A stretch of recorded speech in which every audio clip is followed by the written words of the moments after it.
Hi, I'm Karen Yellick, Chief Operating and Financial Officer of Indego Africa. I'm Deirdre King, Creative Director at Indego Africa. And you're watching AFK Insider.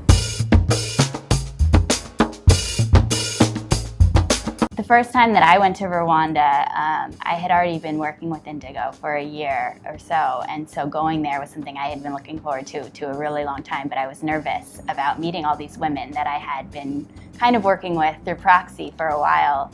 And when I went, they were so welcoming and they made me feel like such a part of the team, and it was amazing. I didn't want to leave. I didn't want to leave every day when I was with them. And one day I was visiting with Kukoki, which has been one of our partners since the beginning, and they're a great cooperative of very talented women. And I was there, and I was going to be there for a few hours, and they invited me to stay for lunch with them. And they always make lunch at the cooperative for each other.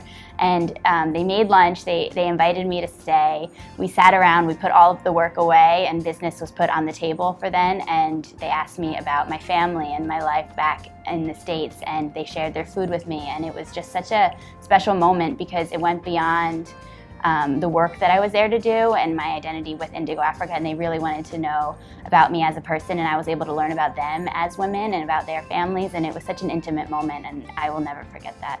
When I went to Rwanda, I had been to Kenya, so I'd been to Africa before, but not to Rwanda. I also was very struck by there's a little bit of a reserve in the Rwandan culture, more so than a Kenyan culture. But there is also that connection. And I was the first person from Indego Africa who was a mother.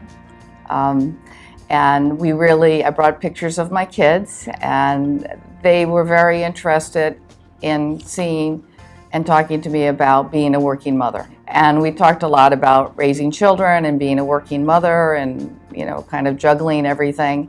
And trust me, they juggle a lot.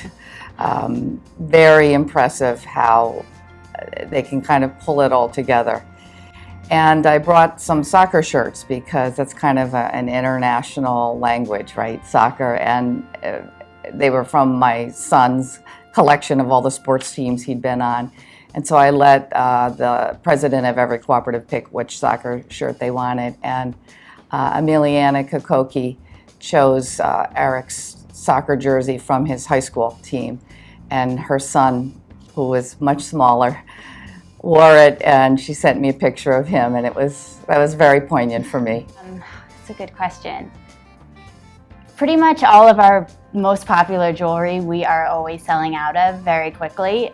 Same with our best-selling baskets, which are black and white baskets, and we are currently sold out of them, and I can't get any more. So there's always a few things that are off limits. So I would say black and white baskets and our horn jewelry. Horn is also a challenge to get in Rwanda. We are always trying to get more horn, and it's scarce. So pretty much I would say horn jewelry and baskets are off limits for Karen. She let me wear these earrings today. Yes. What would our theme song be if the Indego Africa movement had a theme song? I think, maybe Ain't No Mountain High Enough. We are facing challenges every day, small challenges, big challenges, but it's what makes it fun and keeps us on our toes. And we have been able to scale a lot of mountains. It's very cheesy, but it's true. And not just us as Indego, but the women we work with.